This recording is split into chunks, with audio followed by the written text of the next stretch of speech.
بسم اللہ الرحمن الرحیم۔ آج ہم سورہ بقرہ کی آیت نمبر 30 پڑھیں گے۔ اور از جب کالا کہا، اور اس وقت کو یاد کرو جب کہا ربو کا تیرے رب نے، للملائکتی واسطے فرشتوں کے، اور اس وقت کو یاد کرو جب اے پیغمبر صلی اللہ علیہ وآلہ وسلم تیرے رب نے فرمایا فرشتوں سے، للملائکتی فرشتوں سے کیا فرمایا؟ انی بے شک میں جاعل بنانے والا ہوں، پیدا کرنے والا ہوں، فی الارضی زمین میں، فی میں الارضی زمین، میں بنانے والا ہوں، میں پیدا کرنے والا ہوں زمین میں، خلیفتاً نائب، خلیفہ۔ قالو کہا انہوں نے، فرشتے بولے، فرشتوں نے کہا اتجعلو کیا تو بناتا ہے، فیہا اس میں، اس زمین کے اندر، من اس شخص کو یفسدو کے فساد کرے، فیہا اس زمین میں۔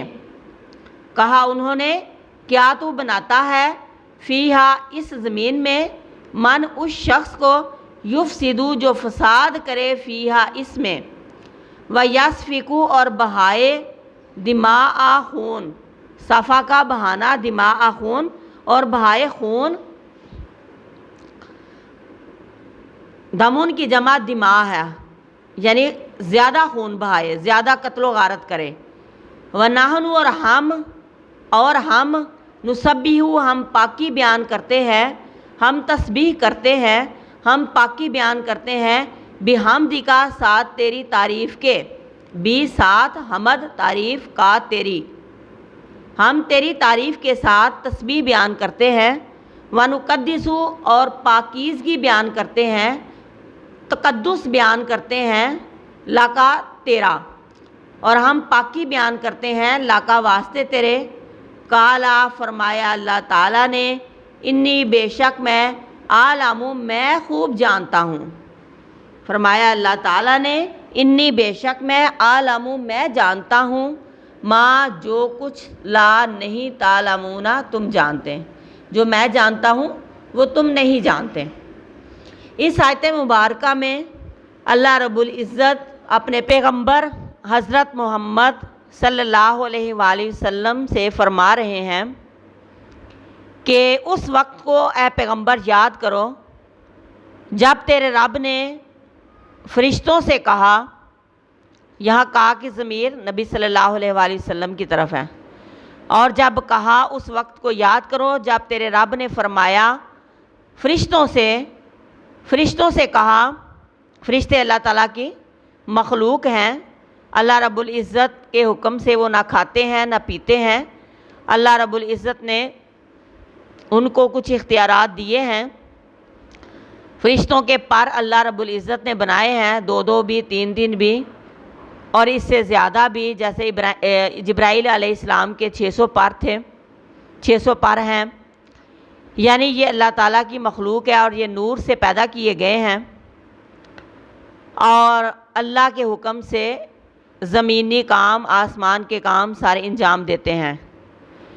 کوئی انسانی روح کو نکالتا ہے، کوئی انسانی روح کو اللہ کے حکم سے جسم میں ڈالتا ہے، کوئی بارش برساتا ہے، کوئی پہاڑوں کا فرشتہ ہے، یعنی تمام زمینی کام، آسمان کے کام اللہ رب العزت کے حکم کے مطابق یہ فرشتے بجا لاتے ہیں، اور ان کو اللہ رب العزت نے یعنی غلبہ عطا کیا ہے، اور اپنے حکم سے، اللہ کے حکم سے یہ نہ کھاتے ہیں نہ پیتے ہیں، اور پر والے فرشتے ہیں، پروں والے، مختلف قسم کے پر ہیں، ان کی اپنی جتنی ذمہ داری ہیں اس لحاظ سے اللہ رب العزت نے ان کو شان بھی بخشی ہے، اور فرشتوں کا انکار ہم نہیں کر سکتے کیونکہ یہ ہمارے ایمان کا حصہ ہیں، یہ غیب کا علم ہے اور اس پر ہم ایمان رکھتے ہیں۔ فرشتوں پر ہمارے ایمان کا حصہ ہے، اور اللہ رب العزت نے سارے فرشتوں کو اکٹھا کر کے اللہ رب العزت نے فرشتوں کو اکٹھا کیا اور فرمایا اے پیغمبر اس وقت کو یاد کرو جب میں نے فرشتوں کو اکٹھا کیا اور ان سے کیا کہا انی جاعل فی الارض خلیفہ، میں زمین میں خلیفہ بنانے والا ہوں، پیدا کرنے والا ہوں۔ تو انسانوں سے پہلے روئے زمین کے اوپر جنات کا وجود تھا، اس زمین میں جنات رہتے تھے، جن وغیرہ، اور اس سے مراد یہ بھی ہے کہ اللہ رب العزت نے جنوں کے بعد انسانوں کو خلیفہ بنانے کا ارادہ کیا اور فرشتوں کو کہا کہ میں زمین میں انسان کی تخلیق کرنے لگا ہوں، زمین پہ انسان کی مخلوق کو پیدا کرنے لگا ہوں۔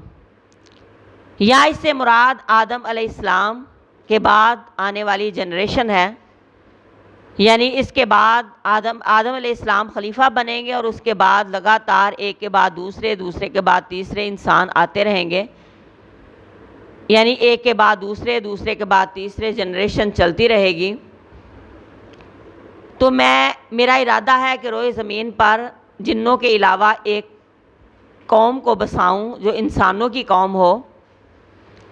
تو اس چیز کا اظہار فرشتوں سے کیا اللہ رب العزت نے۔ قالو، انہوں نے کہا، فرشتے بولے اتجعلوا، کیا تو بناتا ہے فیہا، اس میں، من، اس شخص کو، یفسدو، جو فساد کرے، فیہا، اس میں۔ فرشتوں کو کیسے پتہ تھا کہ انسان نے زمین میں فساد برپا کرنا ہے اور خون اور قتل و غارت جو ہے وہ کرنا ہے روئے زمین پر؟ انہوں نے جنوں سے اندازہ لگایا کہ جنوں نے زمین کے اندر فساد مچایا ہے، تو غرض اگر اور بھی کوئی مخلوق اللہ رب العزت پیدا کرے گا تو وہ بھی زمین میں فساد برپا کرے گی۔ انہوں نے اپنا خیال ظاہر کیا، وہ علم غیب تو نہیں نہ جانتے تھے، لیکن انہوں نے اپنا خیال ظاہر کیا کہ جس طرح جن زمین میں فساد برپا کیے ہوئے ہیں اسی طرح انسان بھی کل کو کرے گا، اسی طرح انسان بھی کل کو کرے گا۔ وَنَحْنُ، اور ہم، نُسَبِّحُ، ہم تسبیح بیان کرتے ہیں، بِحَمْدِکَ، ساتھ تیری حمد کے، ساتھ تیری تعریف کے، اور ہم تسبیح بیان کرتے ہیں ساتھ تیری تعریف کے، وَنُقَدِّسُ لَکَ، اور تیری پاکی بیان کرتے ہیں۔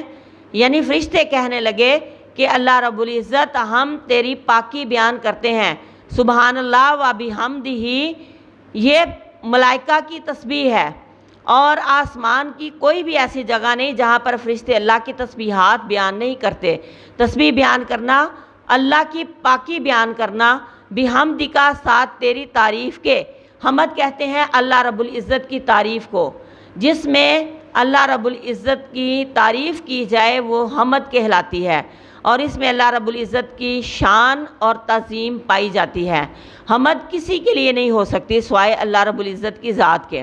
حمد باری تعالیٰ آپ لوگ پڑھتے ہو، اور یہ حمد اللہ کے نبی کے لیے بھی نہیں ہو سکتی۔ اللہ کے نبی کے لیے کیا ہے؟ نعت رسول مقبول۔ حمد کیا ہے؟ صرف اللہ رب العزت کی تعریف ہے، جس میں ادب بھی ہے، جس میں شوق بھی ہے، جس میں احترام بھی ہے اور جذبہ بھی ہے، اس کو اللہ رب العزت کی حمد کہا جاتا ہے۔ اور فرشتے بولنے لگے اے اللہ ہم تیری پاکی بیان کرتے ہیں بڑی ہی تعریف کے ساتھ، وَنُقَدِّسُ لَکَ، اور تیری پاکیزگی بھی بیان کرتے ہیں۔ پاکیزگی کہتے ہیں تقدس کو، یعنی یہ نہیں کہ زبان سے کہنا سبحان اللہ سبحان اللہ، اللہ تو پاک ہے، اللہ تو پاک ہے، لیکن دل میں اس کا تقدس نہ ہو۔ یعنی دل سے ہم اقرار کرتے ہیں کہ اللہ تیری ذات پاک ہے، دل میں تیری تمام صفتوں کا اقرار کرتے ہیں، اور تیری پاکی ہم دل کی گہرائیوں سے تسلیم کرتے ہیں، اور دل کی گہرائیوں سے ہم تیری پاکیزگی کرتے ہیں، تیری پاکیزگی کو بیان کرتے ہیں۔ تو عبادت کی ضرورت ہے تو ہم تو تیری عبادت بہت زیادہ کرتے ہیں۔ یعنی فرشتوں نے کہا نا، انہوں نے اپنا خیال ظاہر کیا کہ اللہ ہم تیری پاکی بیان کرتے ہیں تعریف کے ساتھ، اور تیری پاکیزگی بیان کرتے ہیں لاکہ تیری۔ اللہ رب العزت کیا فرماتے ہیں فرشتوں؟ قالا، فرمایا، انی، بے شک میں، عالم، خوب جانتا ہوں، ما، جو، لا، نہیں، تعلمون، تم جانتے ہیں۔ یعنی مجھے جس چیز کا علم ہے تمہیں اس چیز کا علم نہیں، تم ظاہری صورتحال کا اندازہ لگا رہے ہو کہ اللہ اگر تو زمین میں خلیفہ پیدا کرے گا، نائب پیدا کرے گا، تو وہ زمین میں قتل و غارت فساد مچائیں گے جیسے کہ جن مچا رہے ہیں۔ تو ہم جو ہیں تیری تسبیحات بیان کرتے ہیں، تیری پاکیزگی بیان کرتے ہیں۔ اللہ رب العزت ارشاد فرماتے ہیں کہ جو علم میں رکھتا ہوں نا انسان کے پیدا کرنے کے پیچھے میرا کیا علم ہے وہ تمہیں نہیں پتہ۔ تم ظاہری صورتحال کا اندازہ لگاتے ہو اور اس بات کا جواب دے رہے ہو، جبکہ میں اس یعنی انسان کی پیدائش کے ہر پہلو کو جانتا ہوں کہ اگر ایک انسان زمین میں فساد بھی کرتا ہے تو اس کا فائدہ بھی ہوتا ہے۔ جیسے کہ ایک انسان ہے، وہ ایک درخت کو بوتا ہے، درخت کے ساتھ پتے بھی ہوتے ہیں اور اس کے ساتھ کانٹے بھی ہوتے ہیں، اور پھل تھوڑا سا اس کے اوپر ہوتا ہے، درخت کے اوپر۔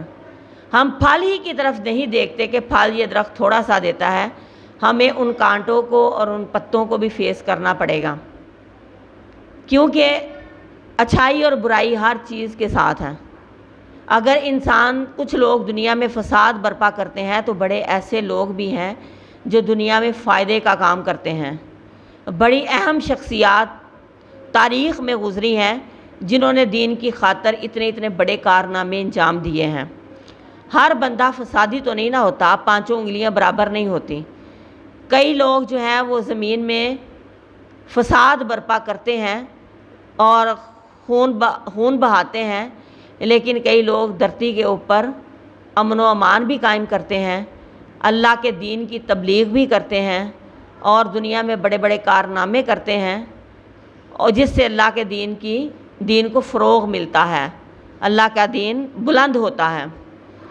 اللہ رب العزت ارشاد فرماتے ہیں کہ انسان کی پیدائش کی حکمت میں جانتا ہوں۔ سارے انسان ایک جیسے نہیں ہوتے۔ اگر ایک درخت کے اوپر پھل تھوڑا ہے تو کانٹے اور پتے بھی برداشت کرنے پڑتے ہیں، لیکن بہرکیف پھل تو درخت دیتا ہے نا۔ اسی طرح انسان سبھی جو ہیں وہ زمین میں فساد نہیں کرتے، بڑے بھلے مانس لوگ بھی دنیا میں ہیں۔ تو اس حکمت کو اے فرشتوں تم نہیں جانتے جو میں جانتا ہوں۔ کیوں فرشتوں نے ایسے کہا؟ کیونکہ اللہ رب العزت نے فرشتوں کو پیدا کیا، ان کے اندر گناہ کرنے کا مادہ ہی نہیں پیدا کیا۔ فرشتے اللہ کے حکم کی نافرمانی نہیں کرتے، وہ اللہ کے حکم کے مطابق ہی چلتے ہیں۔ اللہ نے کیونکہ ان کے اندر گناہ کرنے کا مادہ ہی پیدا نہیں کیا تو ان میں کیا کمال ہے؟ اللہ رب العزت ان سے کروائے جاتے ہیں نیکیاں اور وہ کرتے جاتے ہیں۔ کمال کس چیز میں ہے؟ ادھر سے شیطان بلائے، ادھر سے نفس بلائے، اور انسان ساری چیزوں کو چھوڑ کے اللہ کی طرف راغب ہو، تو یہ کمال ہے۔ اللہ رب العزت ارشاد فرماتے ہیں فرشتوں کہ میں نے پیدا کیا تمہیں، تمہارے اندر تو گناہ کرنے کا مادہ ہے ہی نہیں، تم نے گناہ کیسے کرنا ہے؟ میں انسان پیدا کروں گا اور شیطان اس کو ورغلائے گا اور دنیا کی خواہشات اس کو اپنی طرف کھینچیں گی، شیطان اس کو اپنی طرف کھینچے گا۔ وہ ہر چیز کو ٹھوکر مار کے جب وہ میرے در پہ آ کے سر جھکائے گا نا، تو وہ حکمت جو میں جانتا ہوں وہ تم نہیں جانتے انسان کی پیدائش کی۔ یہ بہت بڑا کمال ہے کہ انسان کے اندر مادہ گناہ کرنے کا ہو، لیکن انسان اپنے نفس کو کچل ڈالے، نفس اور اس کی خواہشات کو ختم کرے اور اللہ رب العزت کی طرف راغب ہو جائے، یہ کمال ہے۔ کیونکہ ہمارا نفس ہمیں گناہ کی طرف آمادہ کرتا ہے، لیکن ہم گناہ نہیں کرتے، کس کے لیے؟ اللہ رب العزت کی ذات کے لیے۔ اور دنیا داری ہمیں اپنی طرف کھینچتی ہے کہ حرام مال کما لو، اپنی اولاد کے لیے جو بھی رشوت وغیرہ لینی ہے دینی ہے دے لو، لیکن انسان خدا سے ڈر جاتا ہے اور برے کام نہیں کرتا، یہ کمال ہے۔ یہ اللہ رب العزت ارشاد فرماتے ہیں کہ ماضی کے اندر تاریخ میں بہت سے ایسے لوگ گزرے ہیں جنہوں نے اسلام کا بول بالا کیا، دنیا میں دین کا ڈنکا بچایا اور اللہ کے دین کو سرخرو کیا، ضروری نہیں کہ انسان صرف فسادی ہی ہو، انسان بھلے کام بھی کر سکتا ہے۔ لہٰذا فرشتوں، اس چیز کی حکمت کو، انسان کو پیدا کرنے کی حکمت جو میں جانتا ہوں وہ تم نہیں جانتے۔ اور جب کہا تیرے رب نے فرشتوں سے کہ میں روئے زمین پر اپنا خلیفہ بنانے لگا ہوں، انہوں نے کہا کہ تو اس کے اندر بناتا ہے اس شخص کو جو اس میں فساد کرے اور خون بہائے، قتل و غارت کرے، جبکہ ہم تیری تسبیح، تعریف اور پاکی بیان کرتے ہیں۔ اللہ رب العزت نے ارشاد فرمایا، قال انی اعلم ما لا تعلمون، اللہ رب العزت نے ارشاد فرمایا کہ جو میں جانتا ہوں نا فرشتوں، تم نہیں جانتے۔ وآخر دعوانا ان الحمد للہ رب العالمین۔